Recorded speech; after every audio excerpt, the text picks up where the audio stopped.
Hello everyone, welcome back to the channel. Tonight we'll be diving into a gripping showdown shaking up South Africa's justice system. It's a clash between KZN Police Commissioner Lieutenant General Nhlanhla Mkhwanazi and forensic investigator Paul O'Sullivan.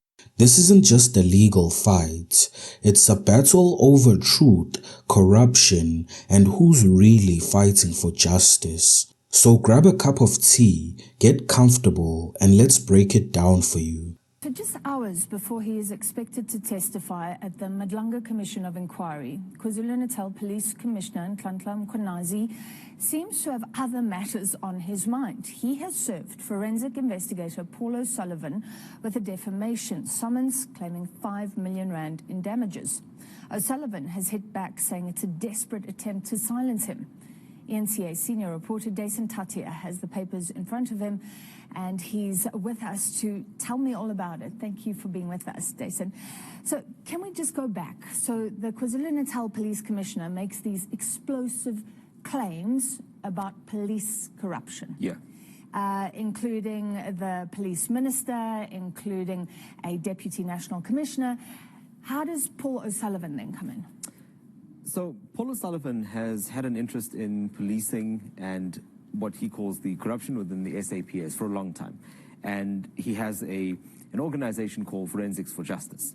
And that organization, through that organization, he then tries to fight these issues within the SAPS. So when Nhlanhla Mkhwanazi released those statements and when he held that press conference on the 6th of July, the expectation, I suppose, from some would have been that people like Paul O'Sullivan would have then supported that because Mkhwanazi was alleging that he was then fighting the corruption within the SAPS by naming these people. But that wasn't the reaction that we got from Paul O'Sullivan. In fact, he claimed that Mkhwanazi was not the knight in shining armor that South Africans had broadly seen him to be.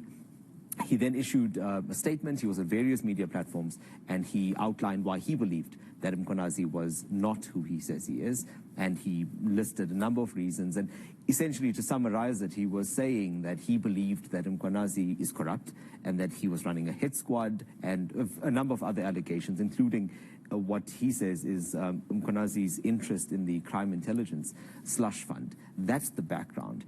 And so he was saying a corrupt police officer is pretending to blow the whistle on corruption. Yes. So Mkhwanazi had positioned himself as a whistleblower during that press conference, and he had said that he had tried a number of avenues before he got to that point.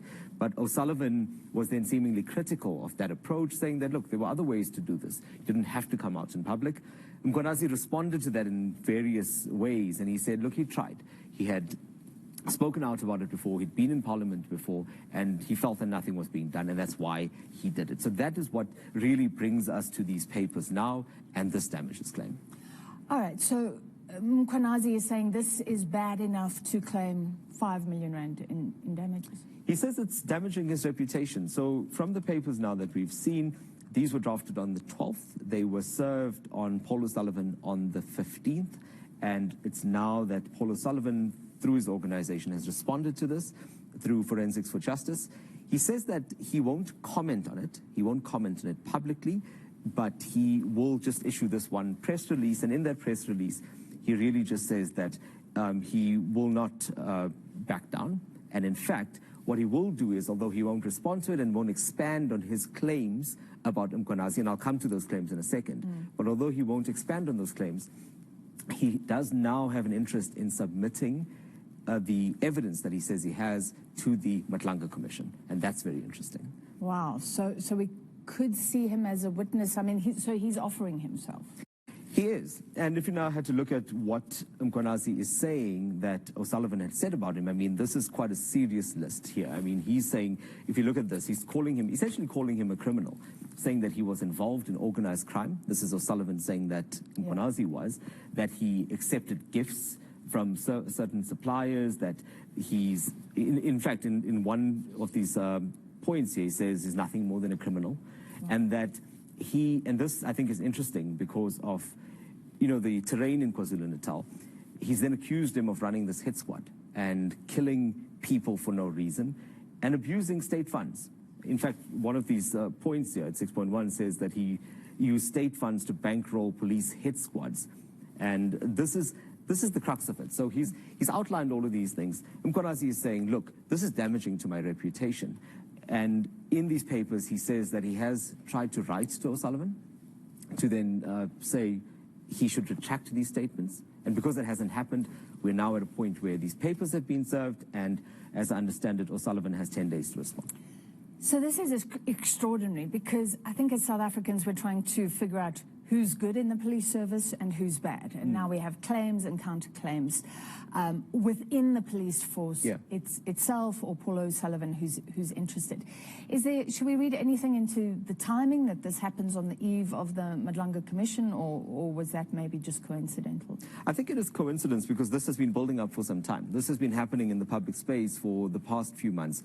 And considering that we now know that there were other attempts to try to get O'Sullivan to retract these statements, I suppose this was now the only alternative, and they now need to battle this out in court through these legal channels. But with that said, what's interesting is that even without this, with O'Sullivan now expressing an interest in coming before the Madlanga Commission, and we know Mkhwanazi is going to be there tomorrow, at the end of the day, it's people like you and I and the public that benefit, because all of these things now will be laid bare in that commission. Is there a court date yet? Not yet. I believe that O'Sullivan will have to then respond, and at that point, the process will then unfold. But as it stands now, this is the claim, and 5 million in damages being demanded from Paul O'Sullivan. So, what's the deal here? Is Mkhwanazi a whistleblower risking it all to expose corruption, or is O'Sullivan right and Mkhwanazi's got skeletons in his own closet? Let's look at both sides. Mkhwanazi says he's fighting a broken system. His July accusations were so serious they sparked a national investigation. He's gonna be testifying tomorrow, possibly revealing how syndicates are protected and how political killings are covered up. He's even under witness protection. That's how dangerous this is. Many South Africans, especially on platforms like X, are cheering him on, seeing him as a hero taking on the bad guys. On the other hand, O'Sullivan's been fighting corruption for years. He points out Mkhwanazi's past, like buying 35 million rand in luxury police vehicles back in 2012 without proper process. He questions why Mkhwanazi went public instead of using official channels. But here's the catch. O'Sullivan's accusations are loud, but he hasn't shown any hard proof yet. Without arrests or charges, his words could be seen as defamation. Now, why does this matter? This isn't just a courtroom drama. It's about the heart of our justice system. The Madlanga Commission could uncover the truth about corruption in the police. Will Mkhwanazi's testimony expose the rot, or will O'Sullivan's evidence shift the spotlight? Either way, this fight shows how divided the police are. Top officials are even suing each other now. For us though, the real win is if the commission digs deeper and leads to real change, arrests, reforms, and not just talk. Mkhwanazi's risking his career here, maybe even his safety by speaking out. O'Sullivan's pushing hard, but his attacks might be a step too far. So who's telling the truth? I guess we'll find out soon. Mkhwanazi's testimony is happening tomorrow, and O'Sullivan might take the stand too. O'Sullivan has 10 days to answer the lawsuit. We'll have to see if Mkhwanazi wins this lawsuit. Either way, this battle is exposing cracks in the system that affects every South African. Now tell me what you think. Is Mkhwanazi a hero, or is O'Sullivan onto something? Drop your thoughts in the comments below. Watch the video on your left to see Gauteng SAPS exposed for helping Nigerians hijack buildings. Don't forget to hit the like button, subscribe to the channel, and hit the notification bell. Until next time.